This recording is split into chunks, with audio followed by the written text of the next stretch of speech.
하나님의 말씀 느헤미야 6장입니다. 느헤미야 6장 10절부터 14절까지 말씀입니다. 느헤미야 6장 10절에서 14절까지 말씀을 같이 한 목소리로 저 여러분들이 같이 합독하겠습니다. 시작. 이후에 무에다벨의 손자 들라야의 아들 스마야가 두문불출하기로 내가 그 집에 가니 그가 이르기를 그들이 너를 죽이러 올 터이니 우리가 하나님의 전으로 가서 외소 안에 머물고 그 문을 닫자. 저들이 반드시 밤에 와서 너를 죽이리라 하기로 내가 이르기를 나 같은 자가 어찌 도망하며 나 같은 몸이면 누가 외소에 들어가서 생명을 보존하겠느냐. 나는 들어가지 않겠노라 하고 깨달은즉 그는 하나님께서 보내신 바가 아니라 도비아와 산발라에게 뇌물을 받고 내게 이런 예언을 함이라. 그들이 뇌물을 준 까닭은 나를 두렵게 하고 이렇게 함으로 범죄하게 하고 악한 말을 지어 나를 비방하려 함이니라. 내 하나님이여 도비아와 산발랏과 여선지자 노야다 그 남은 선지자들 곧 나를 두렵게 하고자 한 자들의 소행을 기억하옵소서 하였노라. 아멘. 사순절 여명 특세 11번째 시간입니다. 주일 느헤미야 설교를 포함해서 14번째 느헤미야 설교를 오늘 하나님께서 나누게 하십니다. 여명 특세에 담겨있는 실천 3가지는 첫 번째로 온 교회 느헤미야 매일 읽기, 두 번째로 온 교우 릴레이 여명 기도, 세 번째로 여명 홀 리노베이션, 영적 물리적 준비입니다. 여명 홀 비전의 3가지는 첫 번째로 하나님의 영광을 나타내는 예배터, 두 번째는 자기 중심에서 벗어나 타자와 교제하는 놀이터, 세 번째는 복음을 전할 인재 양성의 배움터입니다. 지금 이제 이 느헤미야 서머라이즈를 주일도 또 새벽에도 잠깐씩 하고 있는 것은 여러분들의 마음 속에 지워지지 않는 하나님 말씀의 그림을 그려주기 위함입니다. 1장, 2장, 3장에는 기도, 도착, 공사, 그죠? 느헤미야가 기도하고 느헤미야가 예루살렘에 도착하고 3장에서는 공사가 시작이 됩니다. 2장에 도착할 때 6가지 키워드를 말씀드렸죠. 2번 설교를 했는데 도착, 수심, 묵도, 영광, 그리고 신비, 염치, 형통, 이 6가지 키워드를 가지고 예루살렘에 들어가고 입성이 됩니다. 공사는 두 부분으로 이게 그림을 우리가 그렸죠. 북서쪽의 공사는 팀워크, 그리고 남동 쪽의 공사는 열정. 그래서 팀워크와 열정이 이 공사하는 현장에서 보여지는 모습이었습니다. 4장은 외부 공격이고 5장은 내부 도전입니다. 특별히 이제 외부 공격 있고 5장은 내부 도전이었는데 5장에서 느헤미야가 보여준 3가지 패턴, 5장뿐만 아니라 느헤미야 전체 안에서 느헤미야가 보여주는 3가지 패턴은 경청, 듣고 그 다음에 결단하고 실천하는 겁니다. 상당히 중요한 이 패턴입니다. 우리가 잘 이거를 우리 삶에 익히고 배우게 하면 유익할 것 같습니다. 듣고 결단하고 실천하는 것. 6가지 실천을 하는데 말만 하는 게 아니라 실제로 6가지 실천을 하는데 하나님 사랑, 이웃 사랑, 그 예수님께서 우리에게 주신 큰 새로운 계명 2가지를 바탕으로 해서 그가 실천을 하죠. 그제 지난 주일날 말씀에서는 다시 4장 15절 23절 말씀을 같이 가지고 나눴습니다. 이때 성벽의 펑션, 기능을 3가지로 우리가 살펴봤죠. 첫 번째는 성벽은 우리를 세워준다. 우리라는 새로운 컨텐츠를 빌드업 해준다는 거고, 두 번째 성벽은 성별을 회복시켜준다. 구별됨을 회복시켜준다는 거죠. 세 번째로 성벽은 나팔 소리인 기도 소리를 항시 이머전시로 늘 언제나 기도 소리를 품고 있어야 만민이 기도하는 하나님의 성전이라는 거죠. 그래서 1장, 3장, 1장, 2장, 3장은 이게 라이프가 참 순적하게 진행이 되는 시기입니다. 하지만 4장, 5장, 6장은 뇌 외부의 도전을 받게 되죠. 뭐 코로나19뿐만 아니라 이로 인해 파생되는 여러 가지 어려운 현상들이 우리에게 다가오고 또 경험되고 눈앞에 있기도 합니다. 하지만 이 코로나19나 뭐 여러 가지 상황에도 불구하고 겨울은 지나고 봄은 왔습니다. 뭐 이렇게 도도하게 흐르는 거는 어떤 지식인이나 뛰어난 전문가도 막지 못합니다. 하나님의 섭리가 이렇게 진행이 된다고 우리는 믿습니다. 흐르는 강물이 바다를 향해 가고 바다에 당도하듯이 하나님의 섭리는 코로나19뿐만 아니라 세상의 어떤 죄악도 하나님의 그 사랑과 하나님의 정의는 이 땅에 도도하게 흐르는 강물처럼 또 겨울이 지나고 봄이 오는 것처럼 하나님께서 우리에게는 새로운 자리로 인도하고 하나님의 은혜로 인도하게 될 줄로 믿습니다.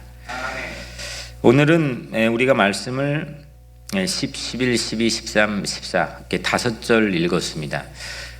5절 읽었는데 이 5절 안에 3가지 말씀을 우리가 함께 살펴보려고 합니다. 먼저 첫 번째로 문제 앞에서 피하지 않아야 된다. 문제 앞에 도망가지 말자 이겁니다. 문제 좋아할 사람은 없겠지만 문제 앞에서 우리가 보여지는 그 리액션에 따라서 그 사람이 가지고 있는 평상시의 실력들이 우리에게 나오게 되는데 6장에서 우리 바로 그 지난 토요일이었죠. 새벽에 6장을 봤었는데 거기에 성문을 아직 그 공사하지 않았을 때 적대자들이 자객을 모사꾼들을 보내서 느헤미야를 피곤하게 만들죠. 낙심하게 만들려고 작정을 합니다. 이때 느헤미야가 손에 힘을 달라고 마지막 절에 기도했었죠. 9절이죠. 하나님 나의 손에 힘을 주옵소서라고 기도합니다. 뜻밖의 근데 오늘은 이 뜻밖의 인물이 갑자기 나타납니다. 성벽 완공 직전입니다. 이제 완전히 이거 끝나면은 내일 완공이 됩니다. 그 직전에 최후 마지막 공격을 이제 하는데 이 뜻밖의 인물의 이름은 스마야이고 제사장으로 추정이 됩니다. 10절의 이후에 무헤다벨의 손자 들라야의 아들 스마야가 두문불출하기로 내가 그 집에 가니 그러니까 왜 갔는지는 두문불출했다라는 것 밖에는 알지 못하겠지만 그러니까 뭐 하여튼 이 제사장 스마야가 자가격리한 것처럼 보입니다. 두문불출하고 지금 이 집 바깥으로 나오지 않습니다. 이때 느헤미야가 집에 방문했습니다. 이때 스마야는 1급 비밀 하나를 느헤미야에게 살며시 털어놓습니다. 마치 느헤미야를 위하는 것처럼 10절에 그게 나와 있는데 그가 이르기를 그들이 너를 죽이러 올 터이니 우리가 하나님의 전으로 가서 외소 안에 머물고 그 문을 닫자 저들이 반드시 밤에 와서 너를 죽이리라. 그들이 여기서는 산발랏 도비아의 그 적대자들이겠죠. 그러니까 그는 지금 스마야고요. 그러니까 스마야가 말하는 겁니다. 당신의 적대자들이 당신 느헤미야를 죽이러 올 겁니다. 그래서 우리가 할 행동은 하나님의 전인 성전으로 갑시다. 외소는 뭐냐면 히브리어로 터크인데 뭐뭐의 중앙이라는 뜻입니다. 이거는 성소를 뜻하는 그런 장소적인 개념입니다. 그러니까 하나님의 성전으로 가서 외소 안에 머물고 거기에 들어가서 피신해서 문을 닫읍시다. 이겁니다. 그러면 저들이 반드시 밤에 오늘 당신 죽이러 올 터인데 당신은 그렇게 하지 않으면 죽고 말 겁니다. 라고 얘기하는 거죠. 성소까지 쉽게 들어갈 수 있는 것으로 봐서 스마야를 대체적으로 제사장일 거라고 추정을 합니다. 성소에 아무나 같이 들어가자고 얘기하지는 않으니까요. 그리고 오늘 이 도비아가 보낸 자객인데 13장 느헤미야 13장에 보면 도비아는 늘 제사장하고 그 가까운 거의 그 모습이 13장에 나와 있습니다. 거래가 있는 거죠. 그 중에 한 명이었던 스마야가 오늘 이 도비아에 의해서 이렇게 보내진 겁니다. 여기까지 스마야는 느헤미야에게 참 고마운 사람처럼 보이죠. 마음을 이렇게 털어놓고 자기의 위험을 불사하고 내가 당신 도와줄게 뭐 이렇게 나타나는 사람이 있잖아요. 느헤미야가 여기에 대해서 두 가지 반응을 합니다. 이 이야기를 딱 듣고 두 가지 반응을 하는데, 먼저 첫 번째 대지에서는 한 가지 반응, 두 번째 대지에서 두 번째 반응을 살펴보려고 합니다. 먼저 첫 번째로 그냥 즉각적인 말을 합니다. 11절에 내가 이르기를 나 같은 자가 어찌 도망하며 나 같은 몸이면 누가 외소에 들어가 생명을 보존하겠느냐, 나는 들어가지 않겠노라 하고 합니다. 나는 하나님 믿는 신자이기도 하고 또 명색이 나는 총독입니다. 난 총독인데 내가 도망할 수 있겠습니까? 난 도망할 수 없습니다 라고 단호하게 거절을 하죠. 그러니까 지도자로서의 어떤 그 거룩한 명예, 체면을 상당히 중요하게 생각합니다. 내가 흔들리면 전부 백성도 흔들릴 겁니까? 지금 어려움에도 불구하고 정말 총력을 다해서 성벽 공사에 매진하고 있는 백성들이 있는데, 내가 총독이랍시고 만약에 이 생명을 부지하기 위해 외소로 도망가 버린다면 이거 사람들이 어떻게 생각하겠습니까? 사람들이 어떻게 생각하겠습니까? 이렇게 얘기하는 거죠. 6.25 전쟁이 일어나니까 이승만 대통령 대전으로 뭐 도망갔다, 뭐 피신했다, 그 다른 장소에서 했다, 뭐 이런 이야기들이 있지만, 여튼 지도자가 그 자리를 지켜준다는 것은 상당히 중요한 의미를 갖게 되는 거죠.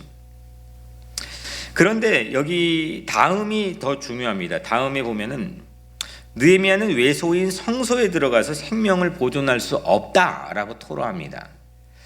성소는 하나님 예배하는 곳이니까 가면 좋은 거 아닙니까? 그런데 오늘 느헤미야가 나는 외소에, 성소에 들어갈 수 없습니다. 거기가 생명 나 지켜지지 못할 겁니다. 법적으로 보면 느헤미야는 외소인 성소에 출입이 불가한 사람입니다. 왜냐하면 제사장만 들어갈 수 있기 때문입니다. 그는 월권을 거부했습니다. 자기의 자리를 넘어서는 것을 거부한 거죠.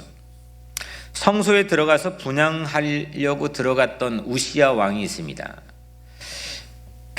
역대하 26장에 보면 우시야 왕이 그 성소에 들어가서 분향단에 접근을 하는데, 이때 이 광경을 지켜본 대제사장과 제사장 80명, 용기 있는 대제사장 80명이라고 나와 있는데, 이 80명이 왕에게 그러면 안 됩니다 라고 얘기합니다. 그때 우시야 왕이 화를 내죠. 그리고 그 분향단을 붙잡습니다. 이때 우시야 왕이 갑자기 이마에 나병이 생기고 죽을 때까지 문둥병에 걸려서 그 왕의 성소에 왕이 있어야 될 게 있지 않고 외딴 곳에 격리되었던 모습이 성경 역대하 26장에 나와 있습니다. 왕이건 총독이건 뭐 그게 세상의 가장 통치자라 할지라도 성전의 묘미는, 교회의 묘미죠. 성전의 묘미는 하나님이 거룩한 삶의 자리, 세상의 통치의 방식이나 삶의 질서가 이 안으로 들어오지 못한다는 데 있죠. 이민자 보호교회도 그걸 활용한 거죠. 세상에 뭐 IC 직원이든 뭐 이민국 직원이든 누구건 간에 법적으로 여기 안에 들어올 수 없다라고 하는 걸 활용한 거죠. 이게 하나님 믿는 국가나 하나님 믿는 공동체에 대한 자부심입니다. 너희들 함부로 이 성전은 만질 수 없어. 이 성전은 이 공동체, 이 도시, 이 국가의 최후의 보루야, 이런 거죠. 근데 느헤미야가 이게 성소가 내가 들어갈 수 없는 곳입니다. 내가 아무리 총독일지라도 그 월권입니다. 거기 들어가면은 죽을 겁니다. 거기가 내 무덤이 될 겁니다 라고 이야기합니다. 그래서 스마야의 제안을 거절하죠. 차라리 내가 위법하고 생명을 보존하려고 애를 쓰느니 말씀을 지키고 혹 어려움이 있더라도 내가 생명에 연연하는 모습을 보이지는 않겠습니다.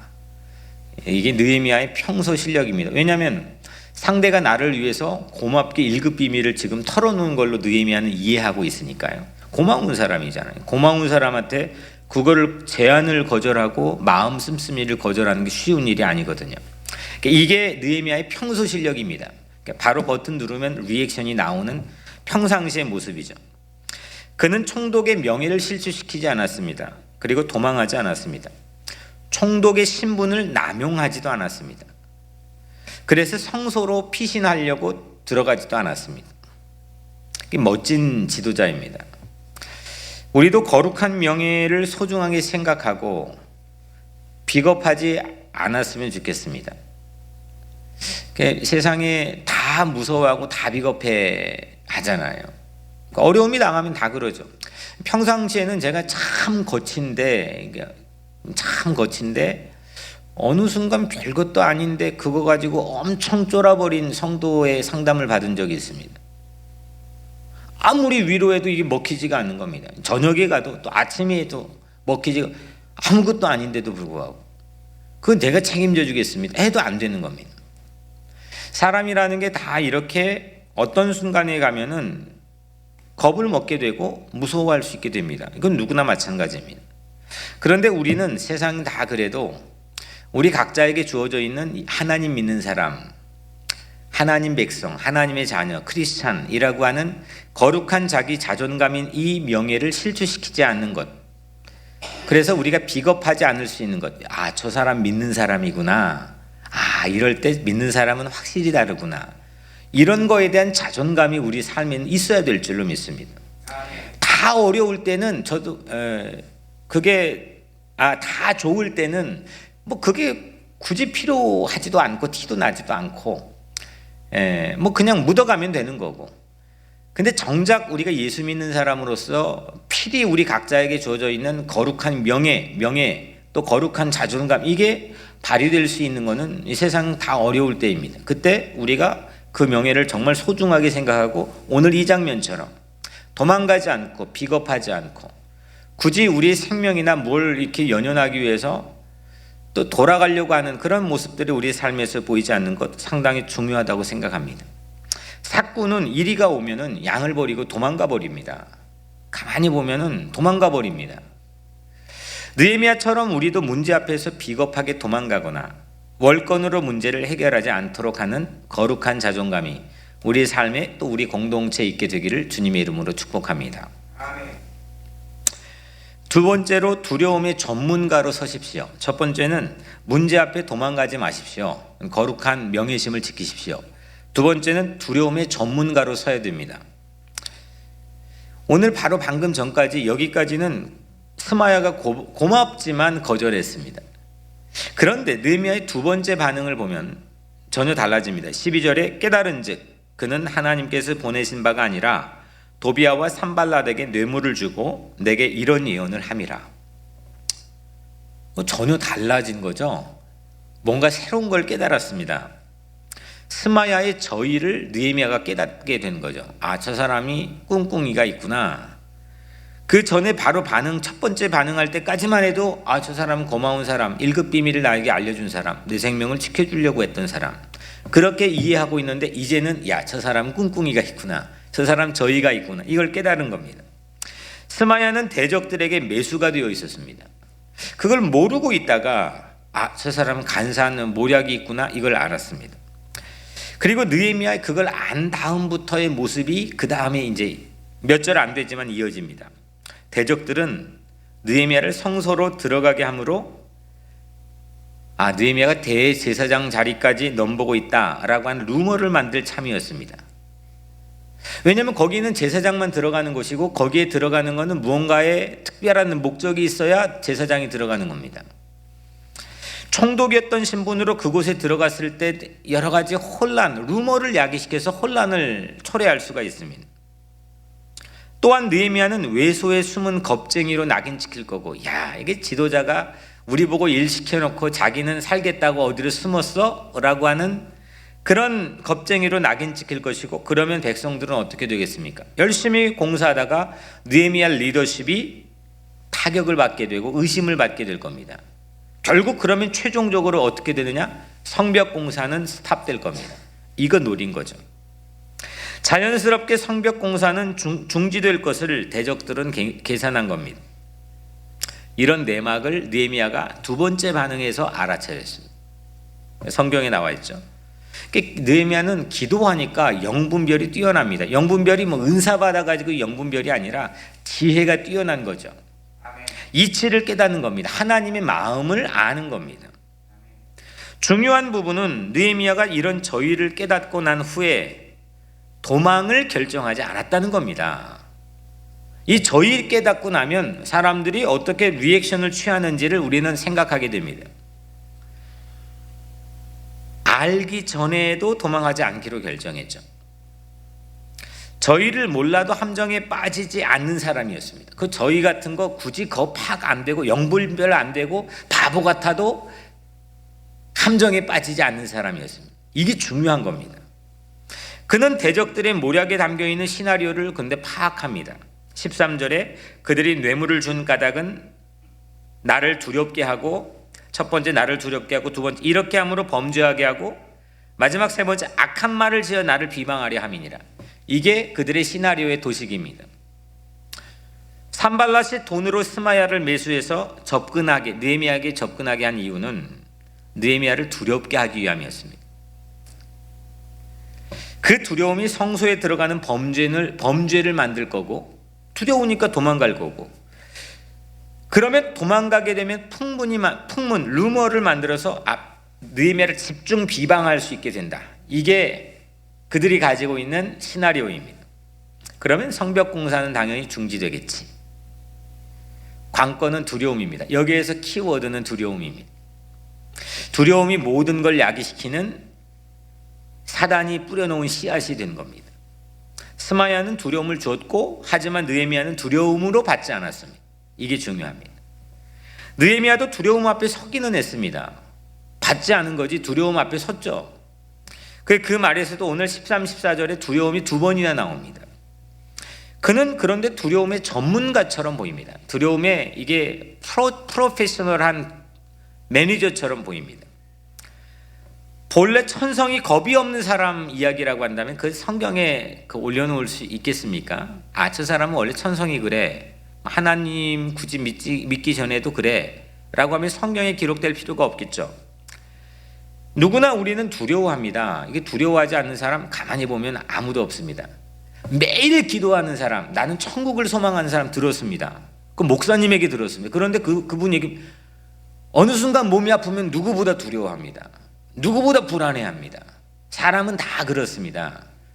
다 연약합니다. 두려움 앞에 섭니다. 느헤미야도 모세도 다윗도 전부 다 두려움 앞에 서니까 기도했습니다. 난 두렵지 않다. 두려움이 내게는 없다. 두려움은 내 인생의 사전에 없다. 그렇지 않습니다. 다 사람은 연약하고 두려워하니까 서는 겁니다. 이게 사람입니다. 두려움을 피할 수는 없습니다. 그런데 두려움을 우리는 이길 수 있습니다. 100 중에서 49가 두려움이고 51만 믿음이어도 믿음이 이기는 겁니다. 물론 80대 20이면 훨씬 좋겠지만 이게 믿음의 법칙이라는 게 51대 49면 믿음이 이기는 겁니다. 성경에 다윗, 제가 늘 4.5대 1 이게 비율을 얘기하지만 골리앗 앞에 선 사람이 다윗이 골리앗 2번 얘기하고 하나님 9번 얘기하는 게 9대 2, 4.5대 1 비율을 얘기하지만 늘 상대에 대한, 아니면 저희에 대한, 두려움에 대한, 문제에 대한, 이슈에 대한 이 얘기 다 합니다.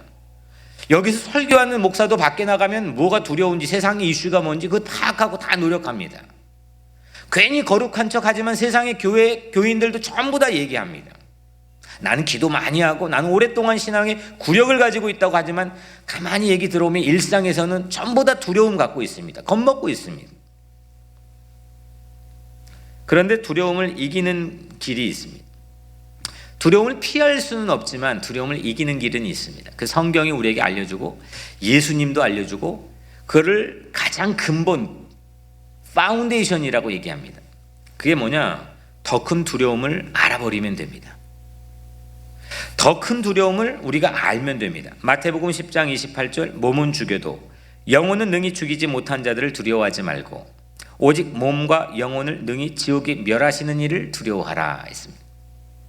우리는 가장 무서운 게, 가장 쫓는 게 죽음입니다. 내가 죽는 것, 그거보다 더 무서운 건 세상에 있지 않습니다. 근데 그것보다도 더 뭔가를 나를 영향을 미칠 수 있는 그분을 두려워하라는 거죠. 이게 예수님 말씀입니다.